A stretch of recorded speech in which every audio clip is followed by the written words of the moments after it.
Hello, good day mga boss. Choylet ng DIY Corrip. So, nandito na tayo sa next video natin dun sa pinaplano natin pagbabaylad setup nung headlight ng NMAX V2. Yan. So, kung mapapansin nyo, no, bumili na lang ako ng bagong headlight. Kasi pagka ginalaw ko yung headlight ng NMAX V2 ko, so alam kong hindi ko siya matatapos ng isang araw. So, wala akong gagamitin na motor. So, bumili na lang ako ng bagong headlight. Tapos, pagka nagawa ko na to, ibibenta ko na lang yung stock headlight. So, ito is aftermarket. Halatang halata doon sa plastic na ginamit. Mas maganda pa rin talaga yung doon sa stock headlight. Pero, hindi ko kasi talaga kayang, ayun yung gagalawin. Hindi ko siya kayang tapusin ng isang araw. Kasi nga, sumasaglit-saglit lang ako doon sa pag-aayos nung baylad setup natin para sa NMAX V2. Yan.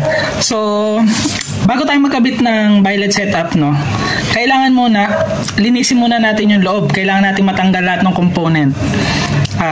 Kasi wala tayong ititira dyan. Kailangan matanggal lahat.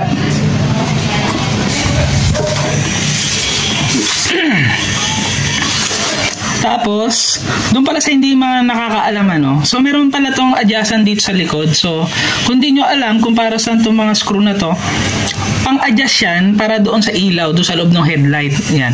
Pagka ina-adjust yan, it's either ititilt niya pababa yung ilaw o kaya ititilt niya pataas. So, makokontrol nyo yung beam ng ilaw nyo kung tataasan nyo ba, bababaan nyo ba. Yan. So, para dyan yan, ano. So, pinag-iisipan ko kung yung baylad setup natin, ito pa rin yung gagamitin or bibili na lang tayo ng electronic type. So, titignan ko, no, kung ano yung mas okay. Pero for now, ang gagawin muna natin ng video is yung preparation nitong headlight. Kailangan matanggal natin lahat ng laman na component sa loob. So, ang una ko munang gagawin is iinitan ko ito ng heat gun. Yan, paikot. Lahat yan. Heat gunin ko muna hanggang mabuksan itong pinaka lens, matanggal natin. So, meron akong video noon dati, no, kung ano yung magiging itsura pag natanggal na tong lens na to. So, ang gagawin ko ngayon, hihit ganin ko muna paikot para matanggal yung lens. Di ba, ito na, no, natanggal na natin yung pinaka lens ng headlight. Ito. Gamit kayo ng heat gun at saka ng headlight opener. Yan. So, ganyan yung magiging itsura niyan. So, kailangan natin matanggal to. Pati yung board dun sa loob. Tapos, kung mapapansin nyo, no, itong mga screw na to, yan. To.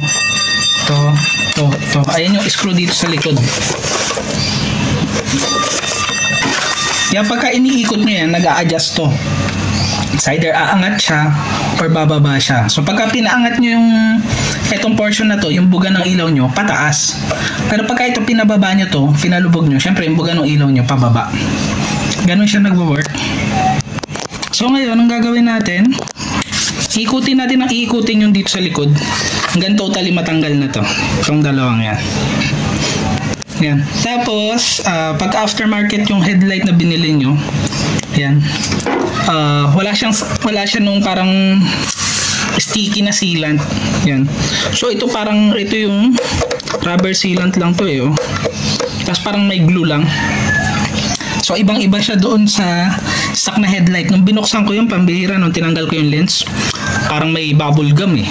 Madikit na madikit. Ito hindi. Parang super glue lang, tapos parang may sealant lang. So, iniisip ko kung tatanggalin ko to lahat, tapos lalagyan ko nung madikit na sealant. Pero, for now, ito, tatanggalin na muna natin to. Gawin nyo, ikutin nyo lang na ikutin yung screw dito sa ilalim. Yan, hanggang umangat na to, matanggal siya. Pati yung kabila ganun. So, ang gagawin ko, ikutin ko na muna ng ikutin hanggang matanggal.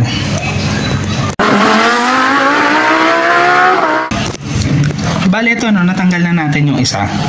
So, ito, pagka inikot nyo ng inikot, yung screw nito, dito yan. Tatanggal siya dito. Yan. Tapos, ang gagawin nyo, itong portion na to, hihilain nyo na lang to pataas. Ito kasi, yan. Nakasuksok lang dito yan. Yan. Yan sa pivot na yan. Itong portion na to, nakasuksok lang yun doon. Yan. So yan, pagka ito, natanggal nyo na yung dalawang screw dito, hatakin nyo lang to pataas. Mahugot nyo na yan. So, pagka nagtatanggal kayo ng screw dito, salitan, no? Ikot nyo dito, ikot nyo dito, ikot nyo dito, ikot nyo dito. Ganun. Kasi hindi nyo siya matatanggal ng puro ito lang iikot nyo. Tapos sa dulo nyo na iikot lahat. Dapat to alternate. para magpantay yung pag-angat niya. So sa atake niya na lang yun dito. Pwede naman unahin niyo yung hatak dito. Medyo mahirap lang kasi pagka isang kamay. Pero pwede naman yun, unahin yung hatak dito. Pero mas maganda, sinasabayan nyo pa rin yung ikot dito. So tanggalin ko na muna lahat Tapos pakita ko sa inyo pagka ito is natanggal na natin. Ito kasi is parang socket type lang naman to. Yan. Mahuhugot nyo na tong dalawang to. Yung board, di screw lang naman yan. So tanggalin ko na lang muna to. Bale ito na tanggal na natin tong dalawa. Yan. So ito naman, 3 screw lang. Ito.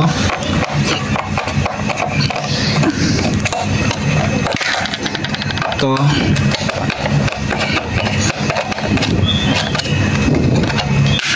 Tsaka ito.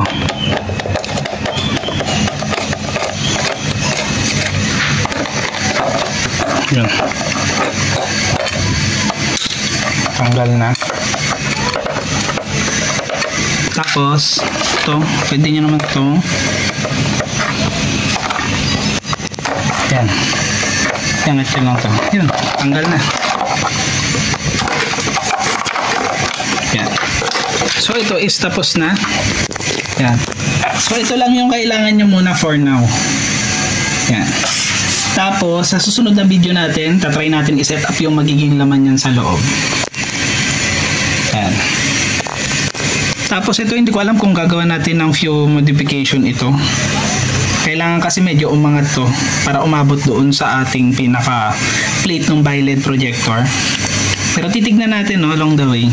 Pero for now, ganyan maglinis ng pinaka headlight. Kailangan mawala yung laman niya sa loob. Yan. Tapos tuturuan ko rin kayo kung ano yung gagawin natin dito. Pagka minodify natin to. Yan. So tapusin na natin to Ingat kayong lahat, ride safe. God bless.